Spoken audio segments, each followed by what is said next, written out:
It was time to go to India. We needed 5,000 for my ticket and the children, and there was only 3,000 collected, which was a large sum, but it was not enough. It was time for the tickets to be printed, and still not enough funds. I checked all possible sources, checked the mail, and there was 20 minutes left. I called the man who printed, manager of the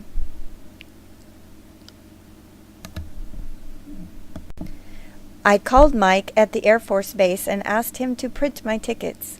He asked, "Do you have the money?" I said, "Yes."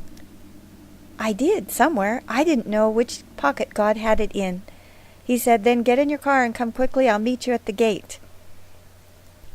I immediately began the journey, telling the Lord and reminding him of all the other people he had helped in the past. I reminded God of the story of David Gates, where God had put money in his briefcase, and of the little lady who went to pay her bill, and God kept multiplying the money in her purse until she had enough to pay her bill.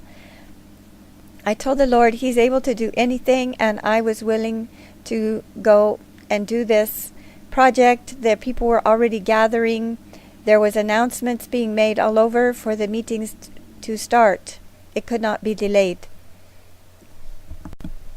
As I began counting the money out to Mike, the first 3,000 were easy and my heart was going a normal rate. As I finished the first 3 of thousands, I reached my hand into my purse and there was some money. I pulled it out and counted it out to him. Another 1,000. My heart was going a little faster. I reached in again, and I counted the money slowly. My heart was racing. The man did not know God was doing a miracle. Should I tell him? I kept quiet. My heart was racing. I was $65 short. And silently I'm praying to God, "Now why did you stop this miracle? You're $65 short." As I handed it to Mike, he smiled and said, "Don't worry. Tomorrow, the same God who has provided these funds will finish, and I'll begin printing." Oh, I was so excited as I hurried home. I wondered what tomorrow would bring. When I went to the post office, there was $500, enough to get the light bulb I needed for the projector and to finish paying Mike. How excited I was.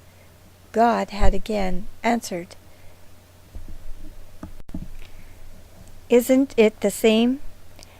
In the beginning, Genesis chapter 1, verse 1, "In the beginning God created the heavens and the earth was without form and void, and darkness was on the face of the deep, and the Spirit of the Lord moved upon the face of the waters, and God said, 'Let there be light,' and there was light." Couldn't God just as easy make money? Can't God do anything He wants, any way that He wants? And then in verse 26, God said, "Let us make man in our image,